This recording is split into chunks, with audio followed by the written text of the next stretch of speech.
I'm Claudine Wong, coming to you from the San Francisco Bay Area. Thanks so much for joining us. I am joined now by Dr. Andrew Toledo with the Reproductive Biology Associates Group in Atlanta, Georgia. Dr. Toledo, thanks so much for joining us. Thanks for having me, Claudine. Okay, as we navigate all of this craziness in our world and we try to figure out all the things that we're all focused on the coronavirus pandemic, as we should be, but it really is affecting people in so many ways. And that's why we're having this conversation with you, because long after this pandemic is hopefully over and we have moved on to our regular lives, the impacts of what we're doing in this day and this space will follow us. And so tell us what the situation is with your practice and what's happening with your patients. Sure. Well, it's pretty simple. We're all in shutdown mode.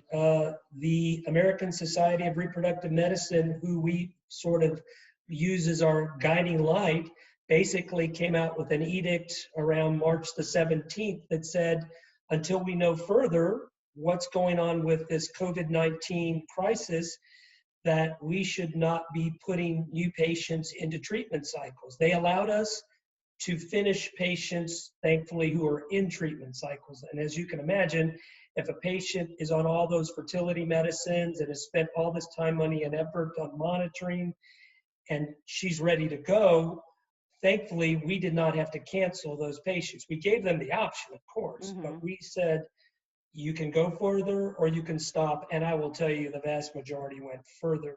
They completed their treatment cycle. But other than that, Claudine, we're now in shutdown mode, and we are waiting for new guidelines. Yeah, and so I mean, I think what is important for people to also understand, and this is kind of the space that we're in, is that this road and getting to the point where they are with you and saying, do you want to continue with the treatment cycle? I mean, we're talking, this is usually years long that they've been dealing with this. Yes. in their effort to have a baby. And I can't even imagine the emotional toll this is taking.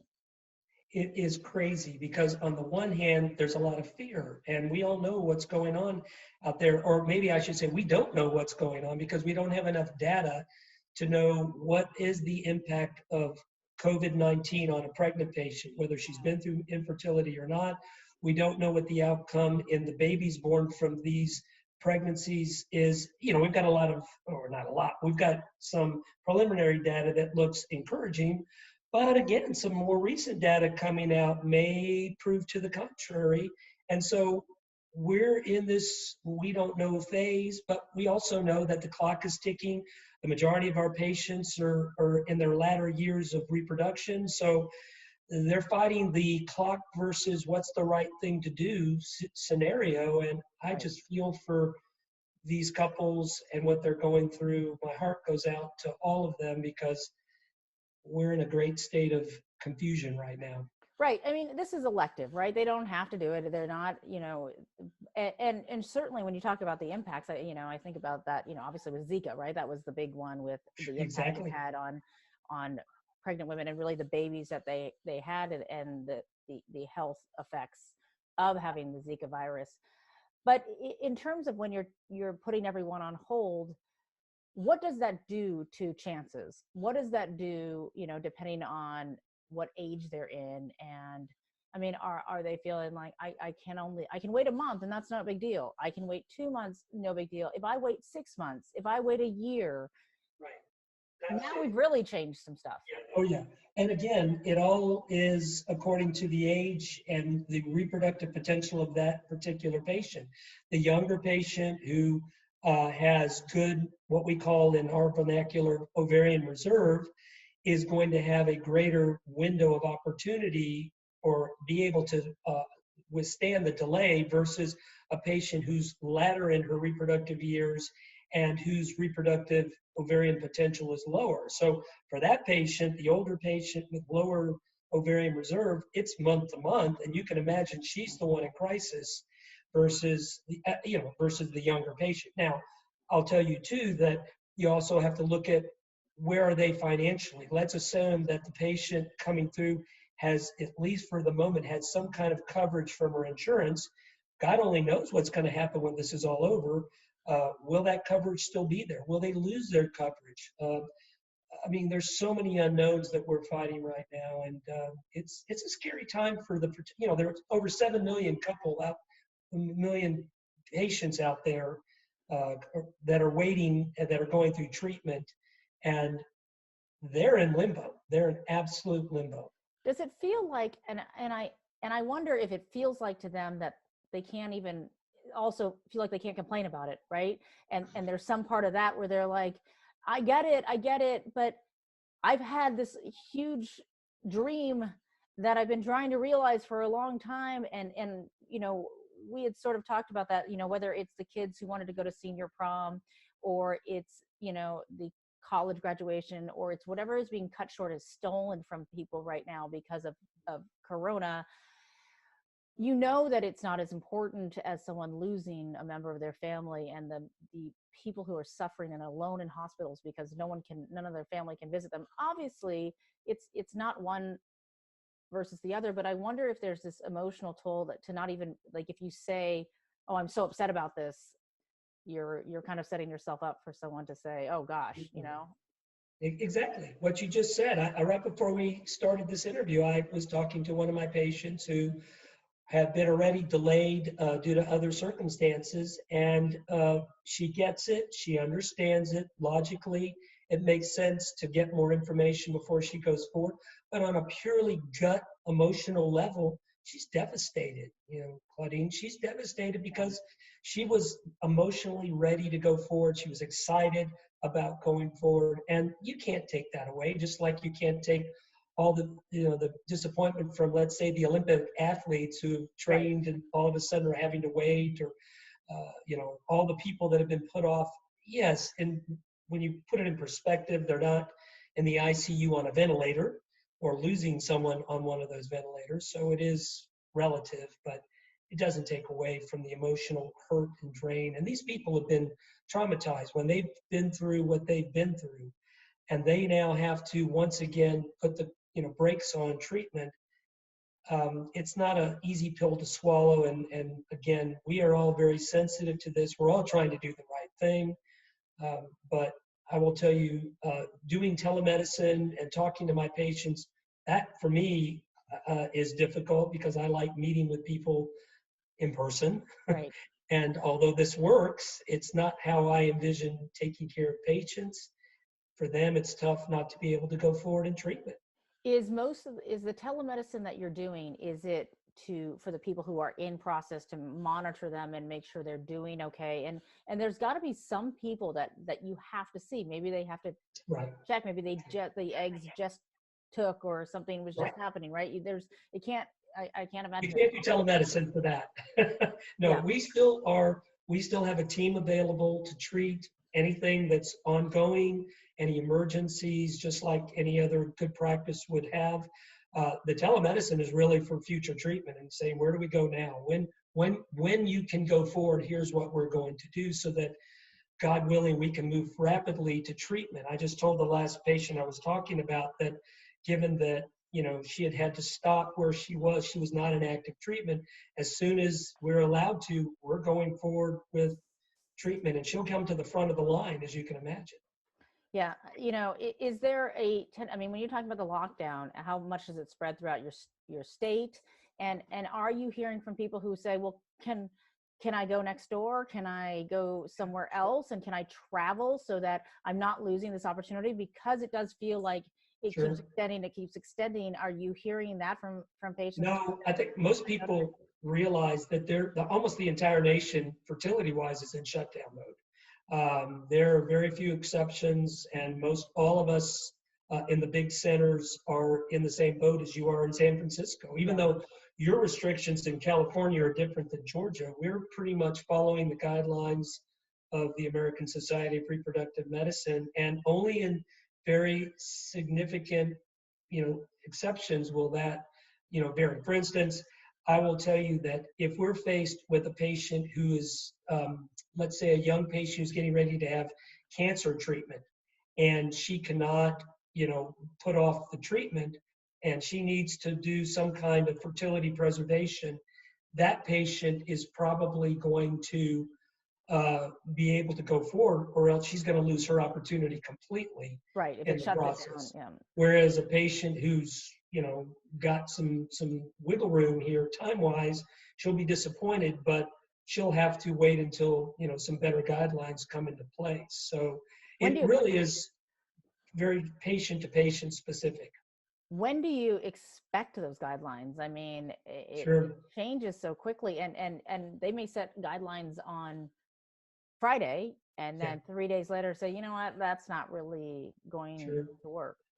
I think for us, the American Society of Reproductive Medicine, the ASRM, is usually trying to give us new guidelines about every 2 weeks, so that on April 6th, some new guidelines ought to come out that give us some guide as to what we should be going. Now, based on what the president said yesterday and what we see going on in the various communities, I don't think we're going to get a release of treatment until ideally probably May or June, Mm-hmm. based on the virus and its trajectory. But right now we're looking at basically every 2 weeks getting new recommendations, and what we're all doing, and all the other centers are doing the same thing, is we post our ability to do something on our websites to say, okay, check with us, call with your next cycle, and let's see where we are, and hopefully we can go forward.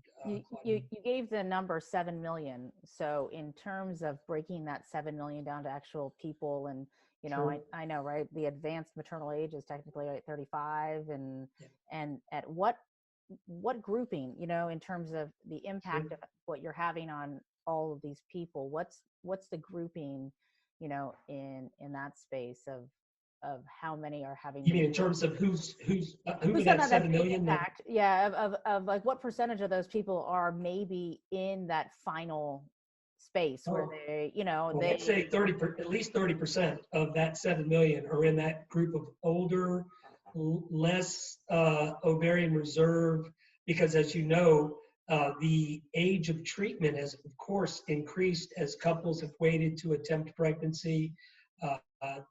I've been doing this now for over 30 years, and I will tell you, when I first started my career, the average age female patient was probably in her early 30s, late 20s, and now my average age patient is in the late 30s, early 40s. early 40s. I And think so, people are waiting yeah, yeah, longer to have kids, and then yeah. they get to that point and they think, uh-oh, I might need to get help sooner than later. Yeah, you have less number of quote eggs available, plus you have the genetic factor to have to deal with the genetics of the egg, and and you probably have seen someone who have been pregnant who unfortunately have had either a greater rate of miscarriage or a pregnancy that was chromosomally abnormal. All of those factor in to treatment. So, So how do you monitor if someone is pregnant in the age of coronavirus, and we don't know the impact on the fetus or on the mother or on the pregnancy itself?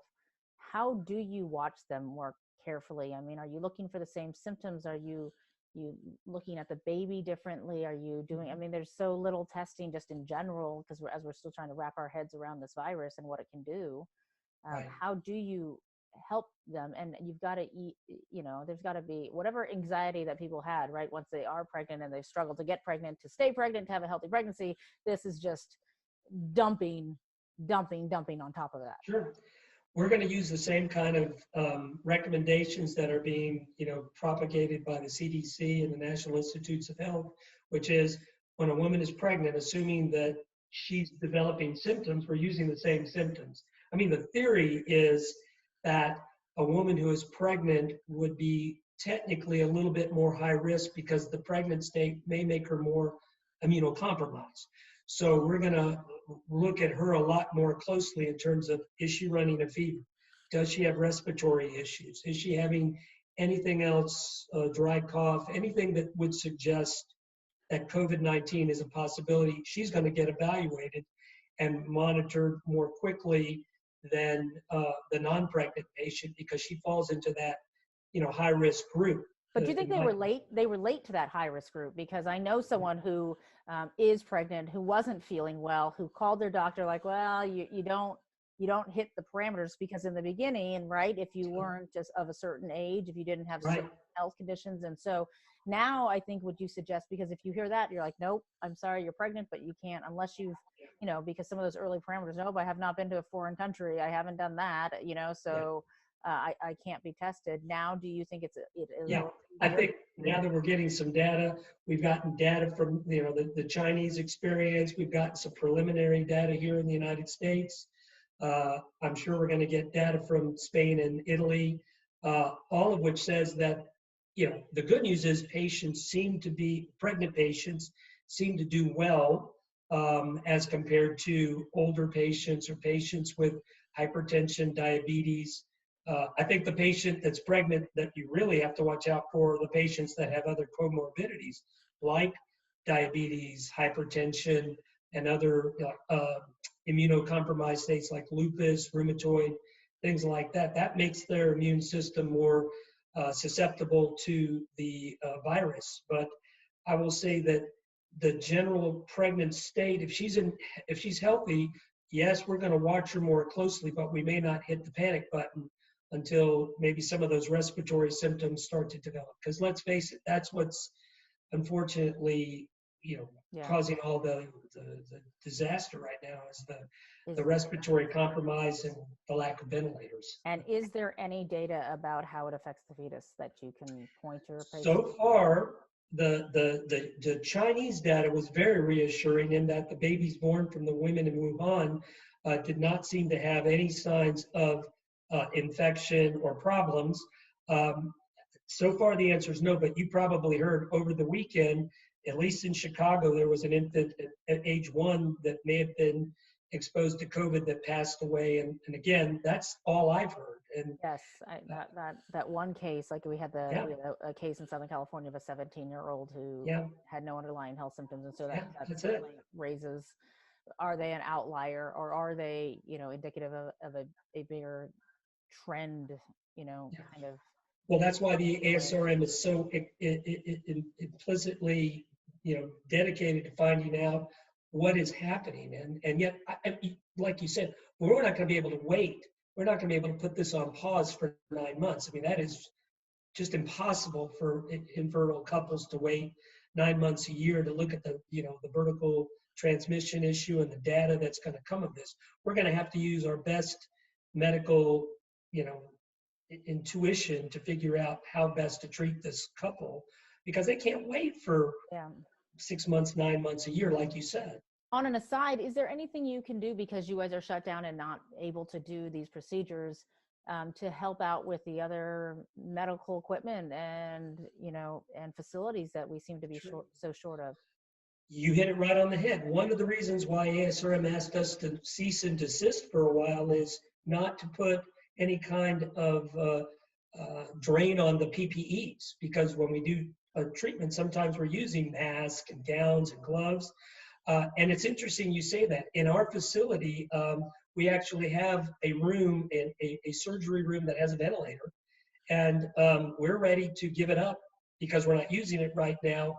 If our state needs it or someone else needs it, because we know that it's sitting there not used, and if it can save a life, that we're ready to do our part to help what's going on in the country right now. Do you think there's enough to establish kind of, where to tell someone, hey, I got one? I mean, I think that's also something that I think we're learning at healthcare across the country, just saying who's got it, who needs it, and how do we connect all of them? We're the ambulatory surgery centers, of which we're not an open ambulatory surgery center. We only use it for our patients, but they're being asked to make it known whether there's availability, and we've done that. We've already told the powers that be that we have a potential to help them, and we're all, look, as I'm sure you've said on some of your shows, we are all in this together. We have to fight together to help each other in any which way.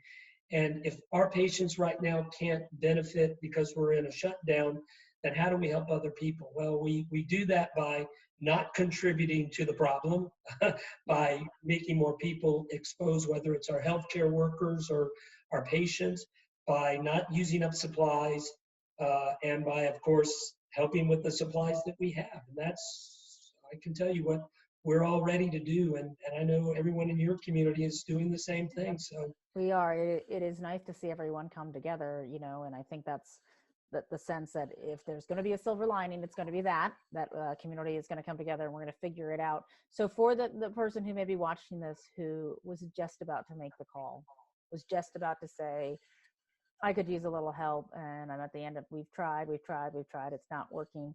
Would you encourage them to still make that call, or would you just say, sit on it and wait? I mean, is the telemedicine option at least to get things lined up and that's it. if it's a good That's option? It. Yeah, absolutely. I would tell them, look, we can still do things and get things done in preparation for when this quarantine or this moratorium is lifted. And that's what I've been doing with all of my patients. I talked to 2 new patients today and said, look, here's what we're going to want to do if we can get some things done. Interestingly, 2 of them worked in healthcare facilities. So I said, look, if you can get the lab work drawn safely and your lab is not going to say no to this, then here are the things that we can do. Here are the things as soon as you are able to go through treatment we want to get done so we can move very quickly to treatment. And I think that's, I mean, for the infertile couple, if they know they're doing something, that's better than sitting, waiting. And even just having a conversation, right? Sometimes that just helps to know that you're not alone in this and someone's kind of helping you through the moment. Absolutely. Because that reproductive journey can be a long moment. Yes, it has. And I mean, I speak from, personal. My wife and I went through it. I have 2 IVF babies from my, facility and my wife was older. I'm older. So it was brutal and we didn't have to deal with this. So I can only imagine. I can tell you one thing.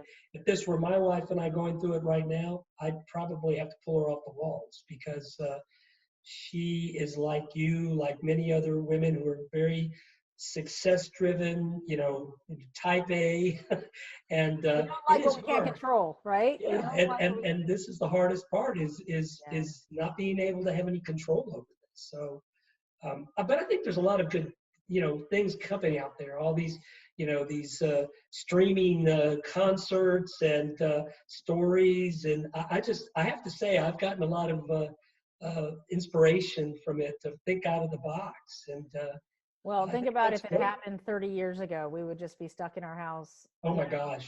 Waiting for someone to drop off the newspaper because we have no idea.